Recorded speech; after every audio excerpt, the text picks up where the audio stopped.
नमस्कार, दैनिक भारत में आपका स्वागत है। बहुत दिनों के बाद एक ऐसी शख्सियत से मिलाने जा रहा हूं जिनको आपने मेरे चैनल पर आज से ठीक 3 साल पहले देखा था और वो उस इंटरव्यू को आपने बहुत पसंद किया है। उम्मीद करता हूं आज का जो इंटरव्यू होने वाला है इनसे वो भी बड़ा ज़बरदस्त होगा। खींचातानी होगी, कड़वे कड़वे सवाल होंगे, मीठे मीठे जवाब होंगे। जो इनकी क्वालिटी है, हर सवाल का जवाब बड़ी ही तार्किक रूप से देते हैं, जिसे सुनकर आपको भी मज़ा आने वाला है। तो मैं बैठा हूँ प्रेम जीवर के मुखिया के पास, ज़ीशान फारूकी, जो कांग्रेस के प्रदेश उपाध्यक्ष हैं। और अभी जो 2025 विधानसभा चुनाव जो अभी बिहार में हो रहा है, उसी सिलसिले में आज इनसे बात करने आया हूं। और सवाल अभी नहीं बताऊंगा, सवाल इनसे ही पूछूंगा और देखता हूं दैनिक भारत के सवाल का आज ये कैसे जवाब देते हैं। बहुत बहुत स्वागत है सर आपका हमारे चैनल पर। जी, आपका भी बहुत आभार, धन्यवाद कि आप दरभंगा से चलकर मेरे निवास पे आए मुझसे बात करने के लिए। आपके चैनल के माध्यम से मैं समस्त बिहार वासियों को छठ जैसे पावन पर्व की बधाई और शुभकामना देता हूं। उसके बाद आपको अपनी बात शुरू करता हूं। चलिए, सिलसिला लाइव आए हुए थे जी, आपका लाइव मैं देख रहा था। उसमें आपने बहुत कुछ कहा, गठबंधन को जिताने की भरपूर कोशिश की, बहुत सारे कमेंट्स में आए, सब मतलब पॉजिटिव ही कमेंट थे। लोग यानी कि आपकी बात से सहमत थे, लेकिन हम सहमत नहीं थे। मेरा पहला सवाल, जी, जिसकी जितने हिस्सेदारी उसकी उतनी भागीदारी।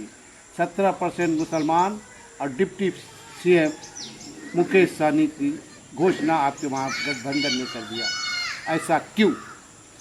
सबसे पहले तो मैं आपके सवाल में ही आपका जवाब है। आप बताइए कि आप क्या चाहते हैं? हिस्सेदारी चाहते हैं तो हिस्सेदारी कहाँ चाहते हैं? मीडिया में, सवालों में, या फिर ज़मीन पे? नहीं, सत्ता में हिस्सेदारी, बिल्कुल एकदम सही आप जगह पे आए हैं। तो सत्ता में हिस्सेदारी तब मिलेगी जब सत्ता बनेगी। और आपने देखा होगा कि मैंने अपने लाइव में यही कहा कि पहले एकजुट होकर सत्ता में आइए, पहले एकजुट होकर इंडिया अलायंस को मजबूत कीजिए और जिताइए। जब आप जिता देंगे तब अपने हक की बात करेंगे ना, तब हम उस जगह पे होंगे जहां हम अपना हक मांग सकते हैं। अगर हमारी सरकार ही बिहार में नहीं बनी किसी भी वजह से, तो फिर कहाँ रह जाएगा हिस्सेदारी की बात ही ख़त्म हो जाएगी। तब तो सारा हिस्सा उनके हिस्से में चला जाएगा जो अल्पसंख्यक को एक टिकट देना मुनासिब नहीं समझते। कांग्रेस ने तो दिया है। मैं उनकी बात कर रहा हूँ, जो कांग्रेस की बात नहीं कर रहा हूँ। मैं उनकी बात कर रहा हूँ जो अल्पसंख्यक समुदाय को पूरे देश में एक टिकट नहीं देते हैं चुनाव लड़ने के लिए। वैसी पार्टी जो अभी सरकार तो नहीं देगी, वो तो कहती है, तो अगर नमक हराम कहती है, आप वोट नहीं दीजिएगा तो टिकट काहे को देगी आपको? वही मैं कहना चाहता हूँ आपके चैनल के माध्यम से कि वैसे लोग के हाथ में सत्ता न चले जाए, गलत लोग के हाथ में बिहार की चाबी नहीं चली जाए। इसलिए हम तमाम अमन पसंद लोग जो बिहार के अल्पसंख्यक हैं, जो बिहार के गरीब हैं, मजलूम हैं, इसमें सभी समुदाय के लोग आते हैं। नहीं सर, तो इसका मतलब है बीजेपी का डर दिखा करके जी नहीं, आप वोट लेना चाह रहे हैं? नहीं, हम बीजेपी का डर नहीं बाद में दिखा बनाएंगे रहे तो रे उप मुख्यमंत्री। हम बीजेपी का डर नहीं दिखा रहे हैं, हम बिहार को बचाने की राजनीति कर रहे हैं। ये वक्त बिहार को बचाने की है। बिहार में अभी जो वर्तमान सरकार है उसके मुख्यमंत्री अपने होश और हवास में नहीं है। अक्सर व बेश उनका वीडियो आता है, अजब अजब हरकत करते हुए पाया जाता है। तो गजब लोग हैं तो अजब हरकत होगा ना सर। तो उनसे बिहार को बचाना है, और उनसे बिहार को बचाने के लिए ज़रूरी है कि पूरा बिहार जो अमन पसंद लोग हैं, जो बिहार में मेल और मोहब्बत चाहते हैं, एकता चाहते हैं, वो एक प्लेटफॉर्म पे रहें और इंडिया अलायंस को वोट करें और इंडिया अलायंस के हर कैंडिडेट को आप चुनाव जिताएं। चलिए सर, एक सवाल करूँ। चुनाव तो जीतते रहेंगे, हारते रहेंगे जी। आप एक बहुत ऐसी बात कही है जो हमको सोचने पर मजबूर कर दिया। आप राष्ट्रीय पार्टी के उपाध्यक्ष हैं जी, है ना? आप कोई छत्रप तो है नहीं जी, तो आरजेडी, जेडीयू, एलजेपी, फलां ठिकाने, आप तो राष्ट्रीय पार्टी हैं। तो राष्ट्र को बचाने की बातें नहीं कर रहे हैं। अरे राष्ट्र बचेगा तो बिहार बच नहीं जाएगा भैया। देखिए, सिंपल बात है, अभी बिहार का चुनाव है तो यहाँ बिहार की बात होगी। चुनाव मुद्दा पे होता है, अब हम बिहार चुनाव में राजस्थान का मुद्दा लेके बैठेंगे, बिहार चुनाव में हम उत्तराखंड की बात करेंगे तो संभव नहीं है। जब देश का चुनाव होगा, जब सेंट्रल चुनाव होगा, जब प्रधानमंत्री चुनने की बात होगी, तब पूरे देश की बात होगी। अभी बिहार चुनाव है तो अभी बिहार की बात होगी, बिहार के मुद्दे पे बात होगी। तो बिहार का मुद्दा कहाँ है? बिहार का मुद्दा है बेरोजगारी, कहाँ है पलायन। बेरोजगारी? आप देखिए पलायन, लोग ट्रेन से भर भर के आ रहे हैं। कोई नया थोड़ी है। नया नहीं है तो उन चीज़ों को ख़त्म करना है ना। सरकार भी नई नहीं है, 20 साल से एक ही आदमी सरकार पे कब्जा करके बैठा हुआ है, उसको हटाना है। युवा सरकार लाना है जो युवा सोच को समझ सके, जो युवाओं को नौकरी दे सके। चलिए सर, एक सवाल पूछे सर। बिल्कुल महाराष्ट्र में MIDC नाम सुने होंगे, जी गुजरात में GIDC, जी। बिहार में क्या? बिहार में बिहारी सबसे बड़ा मुद्दा है उसी मुद्दे की बात कर रहे हैं। और बिहार के लोग देश के कोने कोने में हैं, लेकिन आपको मैं बड़े गर्व के साथ कहता हूं कि बिहारी किसी भी हाल में अपने आत्मसम्मान से समझौता नहीं करता है। और जो लोग आज बाहर से आ रहे हैं और यहाँ आके बिहारियों को कहते हैं कि मुझे वोट दो, वही लोग अन्य स्टेट में बिहारियों को निकालने नहीं तो वो और लोग बिहारियों को मारने की बात करते हैं। रेड माइक पे मैं देख रहा था। इस बार के चुनाव में बिहार का हर एक नौजवान, हर माता बहन, बूढ़ा, सब बिहारी एकजुट होकर इन लोगों को सबक सिखाने के लिए चलिए तैयार बैठा है। सबक सिखा दिया जी सरकार, आपकी बना दिया जी। आप उसको बाहर नहीं जाने दीजिएगा। हमारी पूरी कोशिश होगी नहीं, कि हम कोशिश नहीं, उद्योग खोलिएगा। बिल्कुल उद्योग, वही मैं कहना चाहूँ, हमारी पूरी कोशिश होगी कि हम जल्द से जल्द अपने राज्य में रोजगार की व्यवस्था करें। जमीन कहाँ क्योंकि जमीन इंतजाम होगा। ऐसे अमित शाह बोलते जमीनें नहीं है, कहाँ खुलेगा? अरे गुजरात में जमीन है, उनको सारा कुछ करने के लिए गुजरात में जमीन है, यहाँ जमीन नहीं है। आज एम्स बनाना हुआ तो जमीन हुआ ना, इंतजाम मिल गई ना जमीन। आप जानते थे कि जमीन बिहार सरकार है, आम आवाम को पता था, लेकिन खोज के निकाल लिए ना। उसी तरीके से उद्योग लगाने की बारी आएगी तो खोज के निकाल लेंगे हम लोग जगह। आप उसकी चिंता नहीं कीजिए, पहले हमारी सरकार बनने दीजिए। हमारा रोड मैप तैयार है, हम हर घर को रोजगार देंगे, हर हाथ को काम देंगे, और हम अपने बिहार को इतना सशक्त बनाएंगे कि बिहारी कहीं पे भी सर उठा के जिएगा और बिहारियों को कोई आंख दिखाने का साहस नहीं करेगा, जैसे महाराष्ट्र में किया जाता है, जैसे अन्य राज्यों में किया जाता है। आप देखिए ना, कहीं भी जहाँ जहाँ भाजपा की सरकार है वहाँ वहाँ आप बिहारियों को हेठा नज़र से देखा जा रहा है, क्योंकि वो जानते हैं कि एक बार ये अगर अपने जगह पे अडिग हो गया और बिहारी अड़ गया तो फिर हिलेगा नहीं। तो वो समय आ गया है, बिहारी अड़ गया है, और इंडिया अलायंस की सरकार इस बार बना के ही बिहारी दम लेगा। हमने कहा था एक सवाल हम छिपा के रखे हुए हैं जी, और ये सवाल मैंने पूर्व केंद्रीय मंत्री अली अशरफ साहब से भी पूछा था जी। 10 में कै गो सीट?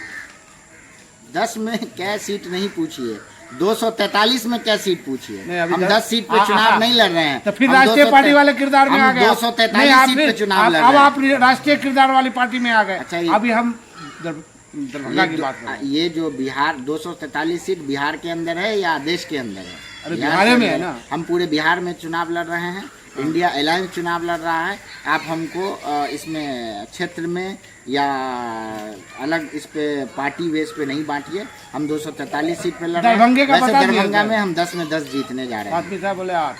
ठीक है, वो उनका एनालिसिस है, वो हमसे ज़्यादा तजुर्बेकार है, वो उनका एनालिसिस है। चलिए, दरभंगा की 2 बड़ी समस्या।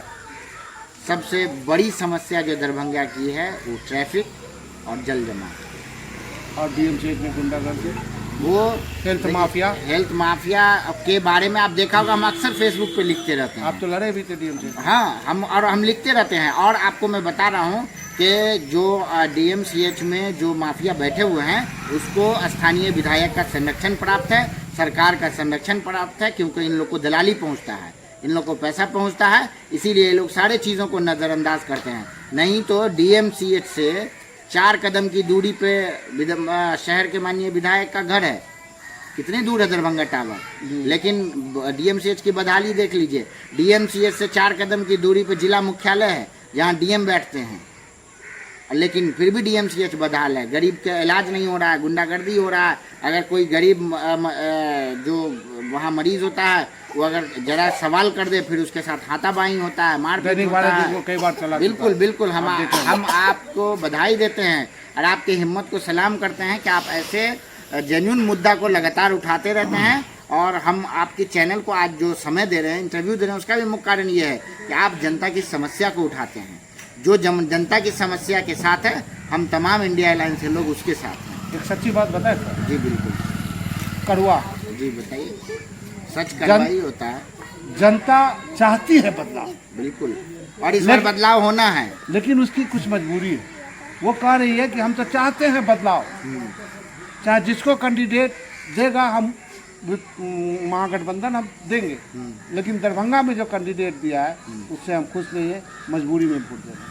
हो सकता है, देखिए चीज़ें हर जगह अलग अलग होती है। कुछ समस्याएं आई होंगी, कुछ कोई कैंडिडेट होंगे ऐसे जो लोगों को नहीं पसंद होंगे, लेकिन मैं आपके चैनल के माध्यम से पूरे बिहार के लोगों से अपील करना चाहता हूं कि आप कैंडिडेट को नहीं देखें, आप सिंबल को देखें, आप इंडिया अलायंस को देखें, आप राहुल गांधी को देखें, आप खड़गे जी को देखें, आप यहाँ तेजस्वी जी को देखें, लालू जी को देखें, आप हम तो सिर्फ राहुल जी को देखकर वोट करें, वो सिंबल देख के वोट करें।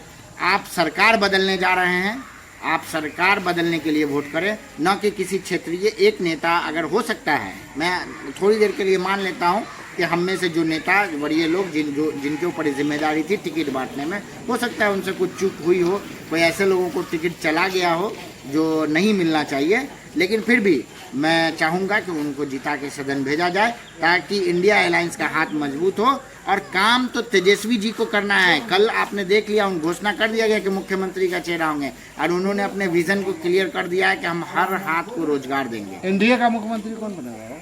एनडीए को पता है कि उनकी सरकार बननी ही नहीं है, इसीलिए उन्होंने पहले ही क्लियर कर दिया है कि उनके पास कोई चेहरा नहीं है। एक हवा था कि नीतीश जी के इस पे चुनाव लड़ेंगे, लेकिन अब तो वो लोग खुद भी बोल रहे हैं मोदी जी आएंगे, पूरा मोदी में हो जाएगा। मोदी जी आज समस्तीपुर आए हुए हाँ, आए हैं। बहुतों का मंगलसूत्र चोरी हो गया। वही क्या हाल हुआ। देखिए, ये लोग जहाँ जाते हैं सोना, इन्होंने ही चुनाव में हवा दिया था कि मंगलसूत्र छीन लेगा, मंगलसूत्र छीन लेगा। आज देखिए मंगलसूत्र कौन छीन रहा है, महिलाएं रोते हुए रैली से बाहर निकल रही हैं। जीविका दीदियों को जबरदस्ती ले जाया जाता है, शिक्षक को बस कंडक्टर बना दिया गया है। ये तो हाल है। तो ये देखिए असल में है अफसरशाही के ये लोग हवा पे भीड़ जुटाते हैं, लेकिन दिल से कोई लोग साथ नहीं है इनके। आप भीड़ जुटा सकते हैं, भीड़ वोट नहीं होता है। वोट तो अकेला बंदा जाके देता है। और लोकतंत्र की ये खूबसूरती है कि बड़े से बड़े लोगों को सरकार से हटाया गया, उतारा गया है। समय आ गया है नीतीश जी का। नीतीश जी को वैसे भी मेरी संवेदनाएं उनके साथ, उनको आराम की ज़रूरत है, वो आराम करें। उन्होंने बिहार में जो करना था किया, ठीक है। अच्छा किया। अब बात अच्छा बुरे की नहीं है। अब वो 20 साल गुजर गया, तो अब उस पर कटाक्ष करके कोई फ़ायदा है नहीं। अब हम इतना चाहते हैं कि एक मजबूत सरकार बिहार में बने और उसका नेतृत्व तेजस्वी जी करें। एक मजबूत सरकार बिहार में बने, पलायन रुके, उद्योग खुले, और जितनी भी समस्याएं, चाहे ट्रैफिक की समस्याएं हैं, जो भी बिहार की समस्याएं, शिक्षा स्वास्थ्य की समस्याएं, सबका समाधान निकले। सरकार बनने दीजिए। अगर जिंदा रहे तो जिशान फारूकी से फिर बैठ करके कुछ कड़वे सवाल कर लेंगे। आपका बहुत बहुत शुक्रिया दैनिक भारत से बात करने के लिए। आपका भी बहुत बहुत शुक्रिया, धन्यवाद।